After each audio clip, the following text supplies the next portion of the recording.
नमस्कार दोस्तों, जेबी study point के यूट्यूब चैनल में आपका बहुत बहुत हार्दिक स्वागत और अभिनंदन करता हूं। तो दोस्तों, यूजीसी नेट की आंसर की आ चुकी है, ठीक है। तो हिस्ट्री की भी आ चुकी है, परंतु हिस्ट्री की आंसर की में कुछ गलतियां हैं जिनको आप क्लेम कर सकते हो। तो आइए देखते हैं किन किन सवालों पर आपत्ति हो सकती है। बिल्कुल श्योरली बताऊँगा मैं आपको, ठीक है। तो आइए शुरू करते हैं। अगर आप हमारे चैनल पर नए हैं तो ज़रूर सब्सक्राइब कीजिएगा, वीडियो को लाइक और शेयर जरूर कीजिएगा, ठीक है। दोस्तों चलते हैं। देखो, अगर आपको आंसर की पीडीएफ चाहिए तो हमारे जेबी स्टडी पॉइंट को ऐप को डाउनलोड कीजिएगा और स्टडी मटेरियल में जाकर इस पीडीएफ को डाउनलोड कर लीजिएगा, यानी कि फुल पेपर। ये हमारी 4 पुस्तक है दोस्तों, 5वीं भी कर दी है, ठीक है। ये 5 पुस्तकें वैसे आपके सामने विश्व इतिहास की और एक बुक और है, तो इनको भी आप परचेज कर सकते हो। प्रैक्टिस सेट की हैं, विश्व इतिहास की थ्योरी की है। डेमो आप ले सकते हो हमारे नंबर पर। हमारा नंबर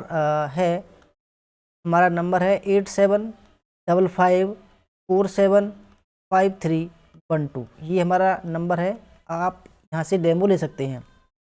तो फ्रेंड देखो, एक सवाल ये है हिस्ट्री में, गौर से समझना, ठीक है। देखो, सवाल की आईडी नंबर है 794।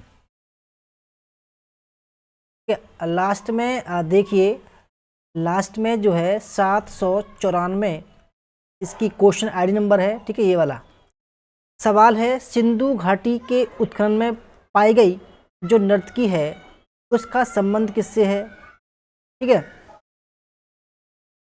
यानी कि जो सिंधु घाटी सभ्यता में जो पाई गई थी उसका देखो, क्योंकि वो कांसे की बनी हुई थी, ठीक है। तो तांबा और निकिल मिलाकर उसको बनाया गया था। तो ताम्र पाषाण युग की भी है, बिल्कुल ठीक है, क्योंकि भाई ताम्र पाषाण युग में जो है तांबे की और पाषाण के पत्थर के जो है हथियार और जो है मूर्ति वगैरह चल रही थी। तो ताम्र पाषाण बिल्कुल ठीक है।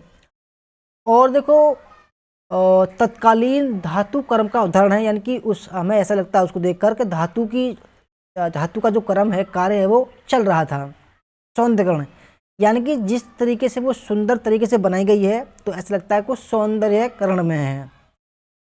और देखो, ताम्र पाषाण युग और ताम्र युग, तो देखो भाई अलग अलग तो है नहीं, ठीक है।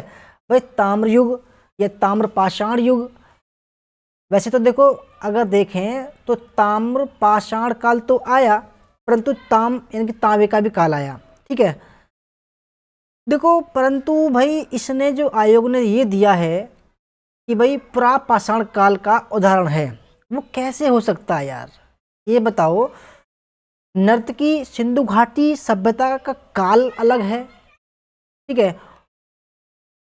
देखो, सिंधु घाटी सभ्यता का जो समय है वो परिपक्व, वो है 2300 से 50 ईसा पूर्व से 1750 ईसा पूर्व, ठीक है। 1750 ईसा पूर्व, ठीक है। ये है सिंधु घाटी का समय, सिंधु घाटी का। जबकि प्रापाषाण काल का समय, देखो पाषाण काल को 3 पर डिवाइड करते हैं, ठीक है। आप सभी जानते होंगे पाषाण काल को 3 पर डिवाइड करते हैं, पुरापाषाण और मध्य पाषाण काल और नवपाषाण काल, ठीक है। जबकि देखो, जो पुरापाषाण काल है उसका जो समय है वो 6 लाख बीसी से लेकर ये आएगा आपका 10,000 बीसी। अगर हम देखें तो सिंधु घाटी सभ्यता लगभग 2350 से लेकर 1750 के बीच की है। तो ये गैप जो है वो बड़ा लंबा चौड़ा गैप है, कम से कम 7-8 हज़ार साल, 7,000 मान लो। तो भाई ये बैक में कैसे जाएगी, क्योंकि उस समय प्रापाषाण काल में, ठीक है, तो नर्तकी का संबंध नहीं हो सकता। तो भाई मेरे हिसाब से ये जो सही आंसर होगा इसका, ठीक है, ये होगा ए और बी, सी और डी, यानी कि इसमें ए बी सी डी यानी कि इसमें हमारे मेरे अनुसार बी ऑप्शन जो है ठीक हो जाएगा। ठीक है, कौन सा? बी ऑप्शन ठीक हो जाएगा। आप भी क्लेम कर सकते हैं। ठीक है, बी ऑप्शन ठीक होना चाहिए। ठीक है, और जिनकी पीडीएफ है दोस्तों उन्होंने जो है बी लगाया है। एक और सवाल देखते हैं, और उस सवाल में जो क्वेश्चन आईडी नंबर है वो है 840। ठीक है, आप देख सकते हैं 840 है, लास्ट में 840। ठीक है, जिसमें कहा गया है कि भाई जो भूदान है, ठीक है, भूमिदान, तो देखो भाई जब सातवाहन काल में वो शुरू हुआ था तो भूमिदान जो था वो ब्राह्मणों के, देखो ब्राह्मणों को भी था, ठीक है, बौद्धों को भी था, ये तो आपको पता होगा। ठीक है, और बड़े बड़े व्यापारियों को भी था, यानी कि जो संत महात्मा थे, धार्मिक लोग थे, संत महात्मा थे। तो जब ये कह रहा है केवल, देखो जहाँ केवल आ रहा है तो इसका मतलब है कि किसी और को नहीं, केवल इन्हीं को। तो भाई हमारे हिसाब से भाई तो ये जो है पहला गलत हो जाएगा। अब देखो इसमें ये देखो कि इस तरह के अनुदान जाति प्रथा पर आधारित नहीं थे, बिल्कुल ठीक है। यहाँ तक कि विजयनगर साम्राज्य के शासन में नाई को, भाई नाई ब्राह्मण तो होते नहीं है, तो जब भाई ये पहला, जब ये केवल कह रहा है तो दूसरा सही कैसे हो जाएगा?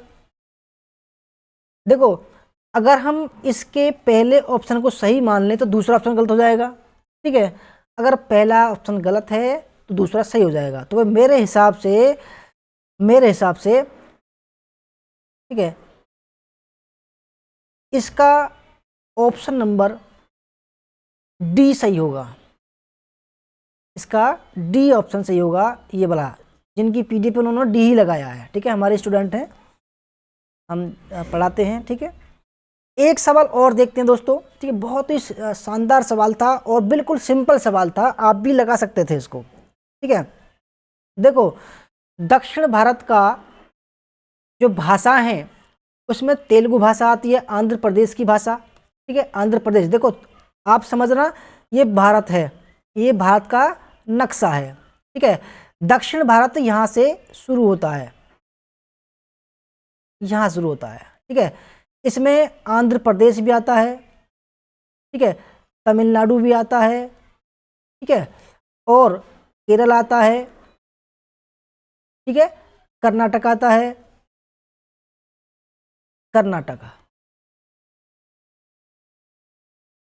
कर्नाटक, ठीक है।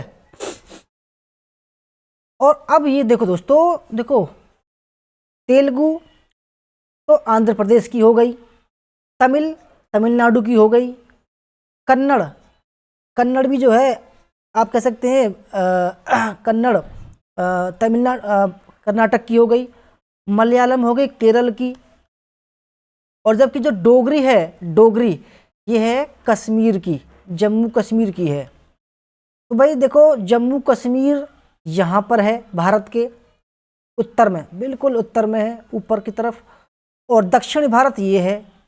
तो अब ये देखो कि कितना सिंपल भाई दोस्तों, कितनी बड़ी गलती है ये कि दक्षिण भारत का जो युग्म मिलेगा तो उसमें कौन सा, ठीक है, तो भाई उसमें, इसमें जो आता वो आता ए, बी, सी और डी, जबकि इन्होंने दिया है मलयालम को छोड़ दिया है, डोगरी को पकड़ लिया है, जबकि डोगरी जम्मू कश्मीर की भाषा है। तो भाई इस हिसाब से ए, बी, सी, डी, यानी कि इसका बी ऑप्शन सही होता। बिल्कुल दोस्तों आप क्लेम कर सकते हो, नंबर मिलेगा 100%। ठीक है, इसमें बी ऑप्शन सही होगा। तो भाई ये मुझे गलत लगे हैं, इस पर आप कमेंट क्लेम कर सकते हो। ठीक है, तो ये थी दोस्तों आज की वीडियो। देखो हमने नया बैच शुरू कर दिया है, जिनको भी जॉइन होना है 50% का, ठीक है, अभी भी 50% का डिस्काउंट चल रहा है, 10 तारीख तक कर सकते हो। UGC net history plus paper 1 का फुल कोर्स केवल 1500 रुपये में है, 6 महीने का, और 1 साल का 3000 रुपये में है। ठीक है, हमारा नंबर है 8755475312 पर संपर्क कर सकते हैं। ठीक है, 12 पर संपर्क कर सकते हैं। धन्यवाद। जय हिंद, जय भारत, वंदे मातरम। वीडियो अच्छी लगी हो तो लाइक करना, शेयर करना और कमेंट करके जरूर बताना।